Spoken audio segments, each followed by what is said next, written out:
Bem-vindos ao nosso canal da Igreja Digital da Graça, bem-vindos ao nosso programa, o Evangelho segundo Jesus Cristo. Nós estamos estudando um pouco sobre a vida de Cristo, a vida de Cristo nos Evangelhos, a vida de Cristo segundo os Evangelhos. E hoje nós vamos dar continuidade. Nós tivemos uma pequena parada, em virtude do final de ano. Nós aproveitamos para descansar um pouco, relaxar um pouco a mente, para começarmos 2022 com toda a força, com todo o gás, trazendo a você que nos acompanha um pouco mais da Palavra de Deus. E hoje nós vamos dar continuidade, vamos falar um pouco mais sobre a vida de João Batista, vamos falar sobre a sua pregação, e o texto base do nosso estudo de hoje, da continuidade do nosso estudo, está no Evangelho de Mateus, no capítulo 3, versículos 7 e 10, que diz: Como viste muitos fariseus e saduceus que viam ao batismo, disse-lhe: Raça de víboras, quem vos ensinou a fugir da ira que está para vir? Produzi então fruto digno de arrependimento, e não penseis que basta dizer: Temos por pai Abraão. O machado já está posto à raiz das árvores, e toda árvore que não produzir bom fruto será cortada e lançada ao fogo. Então, no judaísmo, haviam dois grupos principais, ou seitas. Quando nós olhamos para a palavra seita, ela não tem o mesmo significado que tem hoje. Hoje, quando se trata de seita, se fala de algo errado, de ensinamentos errados, se fala de grupos que pregam algo contrário às Escrituras. Na realidade, a palavra seita, nesse caso aqui aplicado a esses dois grupos, era justamente termos usados comumente para especificar grupos ou partidos. Então, na época de Jesus. Então, a primeira era o grupo dos fariseus, ou a seita dos fariseus. O nome parece derivar da palavra hebraica parash, ou seja, aquele que está separado. O famoso estudioso britânico Matthew Black, ele é favorável ao significado de perushim como aqueles que, no seu meticuloso cumprimento da lei, e em particular nas suas leis levíticas, eles se separavam das impurezas e, especialmente, eles se separavam dos impuros do povo da região, An-Haares, que é em hebraico. A origem dos fariseus, ela remonta ao cativeiro babilônico, quando, naquela época, os judeus já não tinham mais um templo onde adorar. Então, eles foram se tornando o povo do livro. Por que o povo do livro? Porque eles já, uma vez não tendo um lugar específico para a sua oração, para os seus ritos do templo, que era comum eles orarem no templo, era comum deles estudarem nos pórticos, nos cômodos, nas moradas que haviam no templo, onde que eles se reuniam para estudar. Eles teriam que, nesse momento em que eles estavam em cativeiro, se reunir em casas. Foi na Babilônia que surgem as sinagogas. Também foi na Babilônia em que os judeus, principalmente os fariseus, eles, com medo de perder a lei oral, que era transmitida de forma oral, eles sentiram a necessidade de transcrever, ou seja, de escrever a lei oral. Então, uma vez que eles pensaram em escrever a lei oral, surgiu o que hoje nós chamamos de Talmud. O Talmud, ele é simplesmente a lei oral, ou seja, a interpretação da lei. Porque quando Deus entrega a lei a Moisés no Monte Sinai, ele entrega 613 mandamentos escritos nas tábuas de pedra. As pessoas pensam que Deus entregou a Moisés apenas 12 mandamentos nas pedras. Na realidade, ele entrega os 613 mandamentos naquelas pedras. E lá dentro também estavam os 10 dígitos, né? Que os 10 mandamentos, eles não foram escritos como nós temos nas escrituras. Eles foram escritos em letras. São 10 letras ou 10 dígitos. Por isso que se chama-se decálogo. E aí, no caso, Deus, além de dar as tábuas de pedra, né, contendo a lei escrita, Deus também coloca no coração de Moisés a lei oral. E essa lei oral, ela vai se perdendo com o tempo, né? Primeiro ela começa a se perder, parte dela se perde com Josué, né? Na transmissão de Moisés para Josué. Segundo a tradição judaica, Josué ele não se interessou muito por achar que já sabia, bateu um orgulho nele, e aí se perde parte dele, e também vai se perdendo quando ela é repassada para o Sanhedrin, ou seja, o Sinédrio.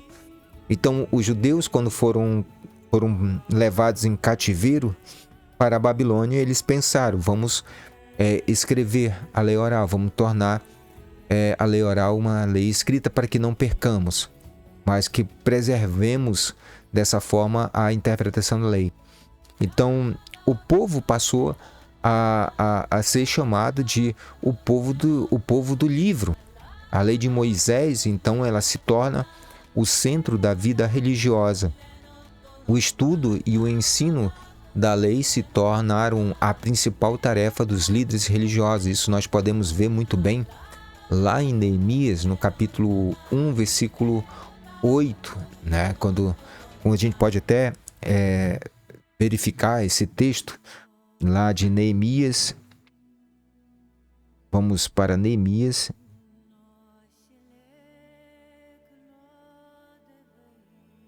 Neemias capítulo 1.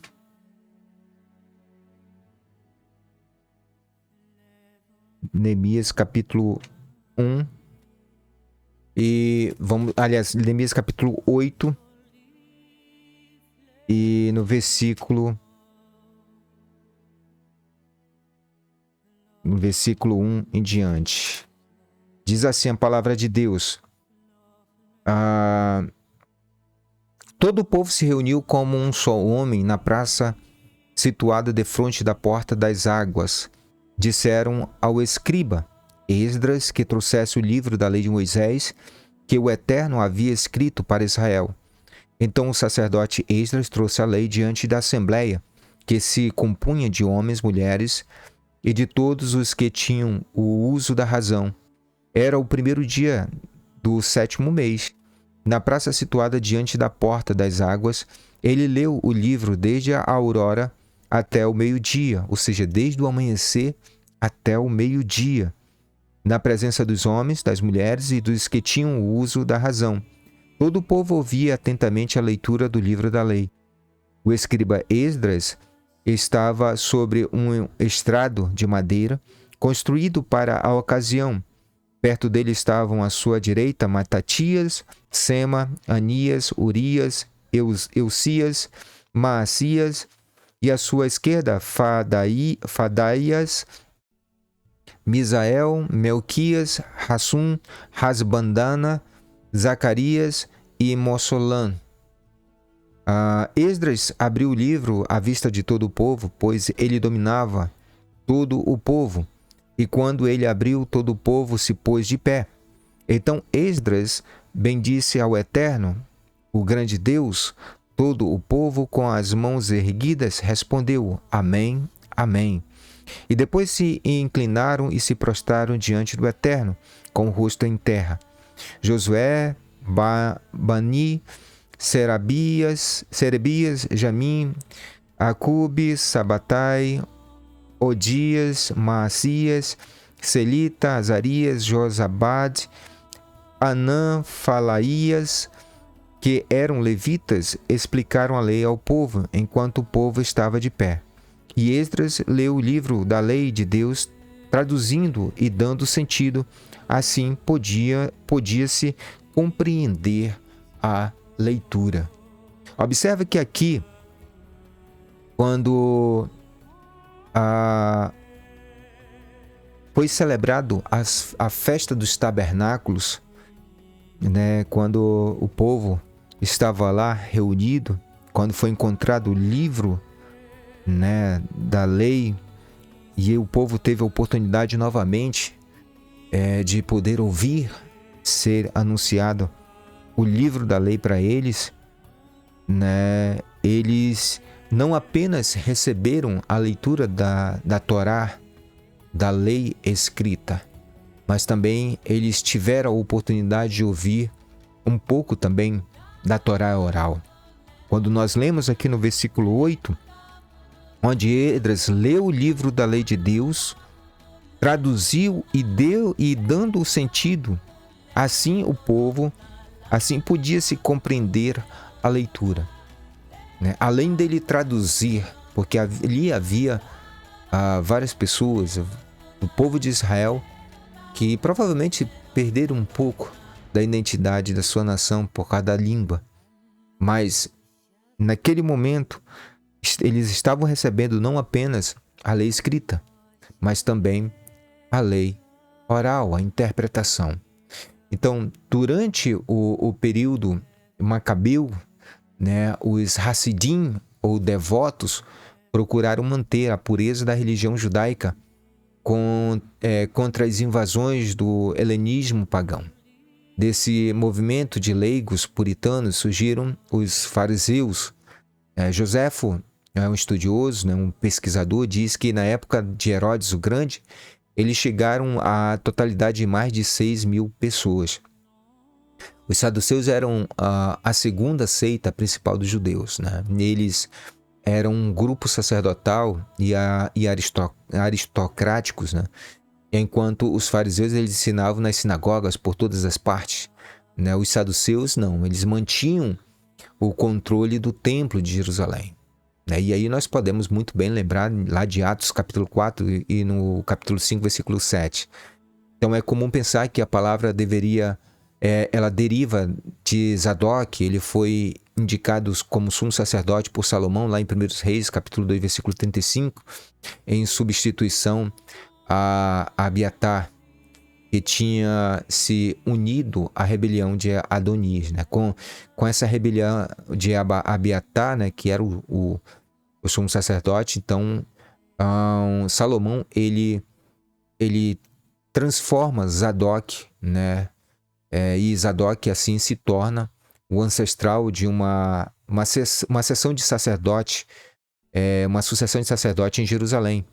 Então, na visão de Ezequiel, aliás, a visão que Ezequiel teve do novo templo, são os filhos de Zadok, né, que podem se chegar ao Senhor para servir, né, como nós podemos até dar uma olhada lá em Ezequiel.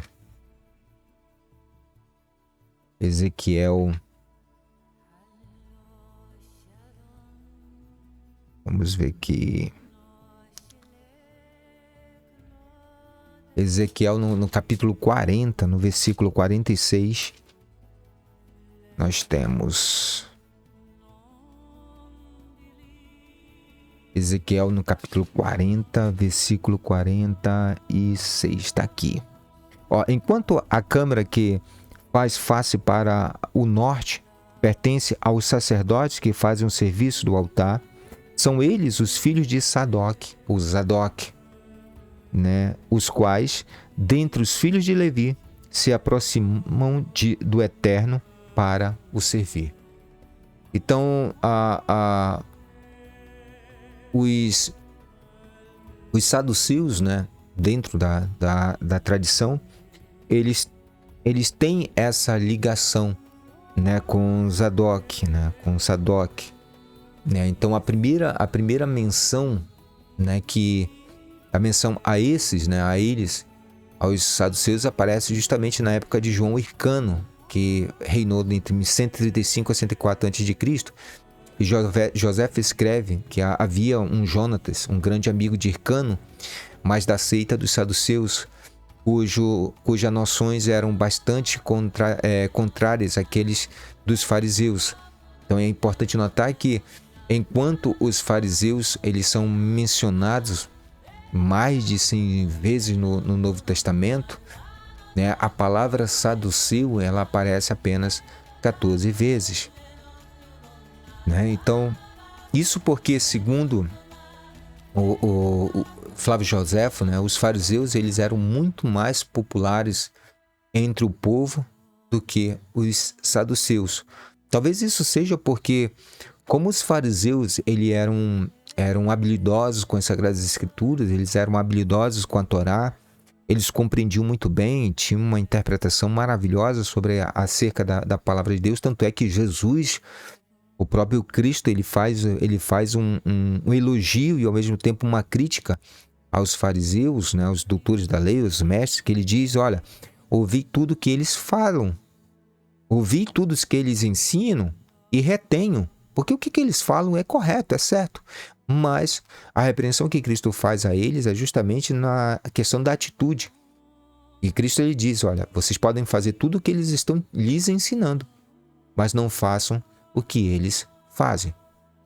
Então, João Batista, ele tinha palavras severas de advertência para os fariseus e os saduceus que vinham ao seu batismo. Ele os chamava de raça de víboras. Isso parece uma linguagem áspera demais, mas na verdade era uma análise do caráter de cada um deles. Morrison, ele expressa muito bem as implicações através das seguintes palavras.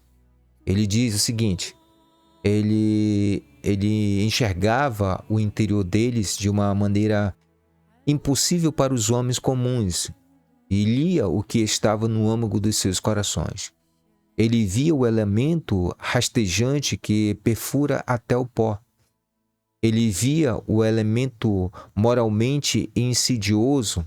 Havia veneno que eles não tinham escrúpulos de ejetar e injetar de vez em quando. Ele via que existia neles um elemento de verdadeira antipatia para com o genuíno senso de humanidade. A imagem de víboras fugindo da ira futura, né, que nós podemos ver lá em 1 Tessalonicenses capítulo 1 e 10, encontra um exemplo vívido nessa descrição.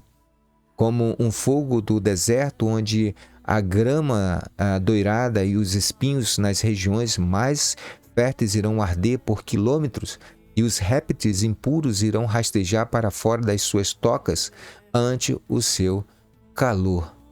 Então, esses orgulhos sectários recebem a ordem de produzir, pois, frutos dignos de arrependimento.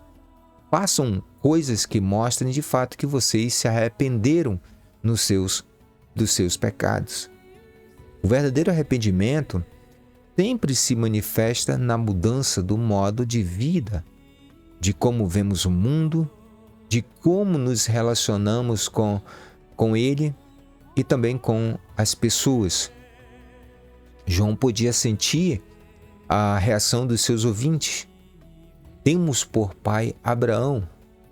Não precisamos nos arrepender. Somos filhos de Abraão e dessa forma somos o povo eleito de Deus. São os gentios e os pecadores que precisam de arrependimento. No entanto, quando nós olhamos para esse pensamento, precisamos nos colocar também nesse contexto. Quantas vezes muitas das vezes já não falamos que nós já estamos salvos, que já falamos que nós não precisamos nos arrepender? Quantas vezes você já não ouviu muitos cristãos, crentes, católicos, seja lá de qual vertente religiosa, muitas das vezes se jactar de que é diferente do outro, que é melhor do que o outro? Muitas das vezes isso acontece muito dentro do mundo cristão evangélico, dizer que já está salvo, se jactar de uma salvação, enquanto nós precisamos, como João mesmo fala, nós precisamos demonstrar por meio de frutos dignos de arrependimento. A resposta de João, que a resposta que João deu, na realidade, ela deu uma certa... Ela encurtou a vida da resposta dessas pessoas. A resposta de João, ela deu uma vida curta a esse falso álibi e as pretensões de muitos que hoje em dia acreditam que não precisam fazer nada, pois uma vez salvo, salvo para sempre. No entanto, não é bem assim com João. Ele declarou que Deus podia fazer filhos de Abraão das pedras que estavam à margem do rio. Ou seja, a descendência física de que eles tanto se orgulhavam não significa absolutamente nada perante os olhos de Deus.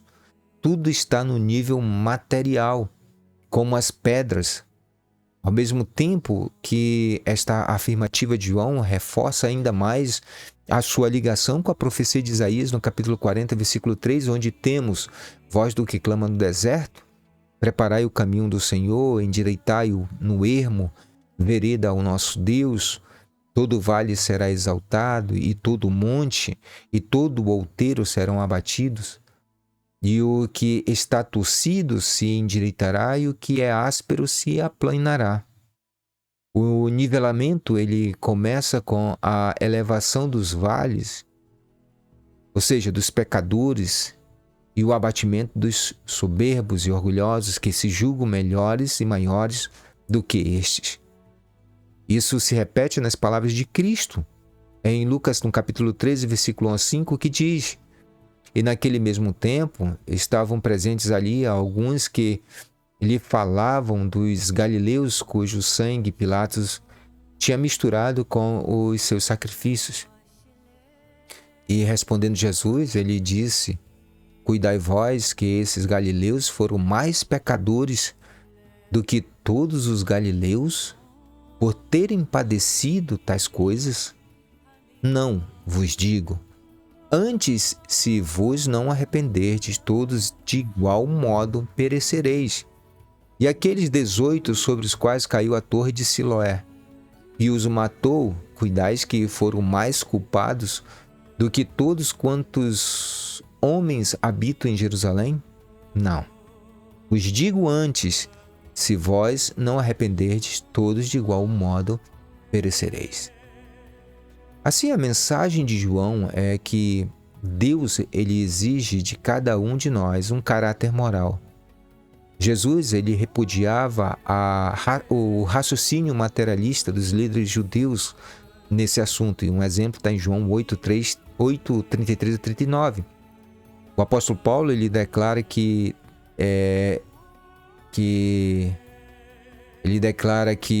aquele que tem fé, fé em Cristo, são filhos de Abraão e serão abençoados como crentes, como o crente Abraão, que está lá em Gálatas capítulo 3, no versículo 7, versículo 9. Também nós podemos comparar, ver também o versículo 29 do capítulo 3 e comparar também com Romanos capítulo 4, versículo 11.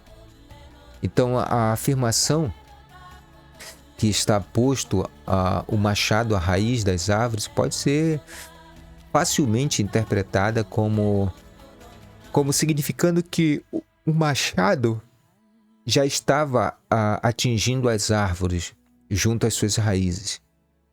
Mas a versão grega ela diz da seguinte forma: o machado repousa junto à raiz das árvores. A ideia é a do julgamento que está prestes a ocorrer. A qualquer momento, o lenhador pode apanhar o machado e brandi-lo nas árvores. Cada árvore que não estiver produzindo fruto é cortada e lançada ao fogo. Jesus proferiu as mesmas palavras mais tarde, lá no Evangelho de João, capítulo 7, versículo 19. Então, a mensagem de João ela é muito direta. A mensagem de João está relacionada ao produzir frutos de arrependimento.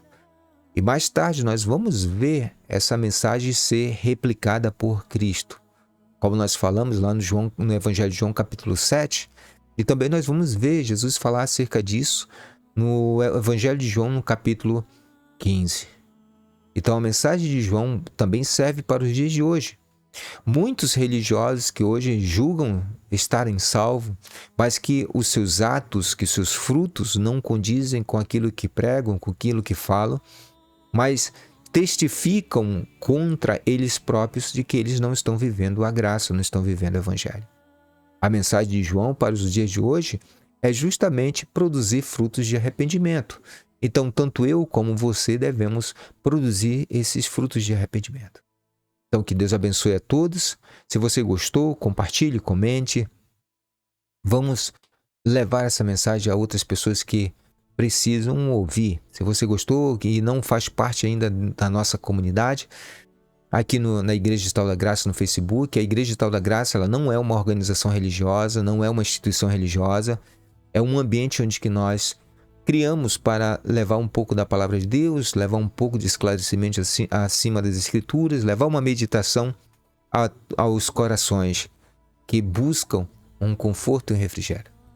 E Deus abençoe a todos. Até o nosso próximo domingo, dando continuidade à nossa série de estudo, a vida de Cristo segundo os Evangelhos. Nós estamos estudando no Evangelho de Mateus. Durante a semana, nós temos as nossas meditações diárias e o nosso Papo Franco.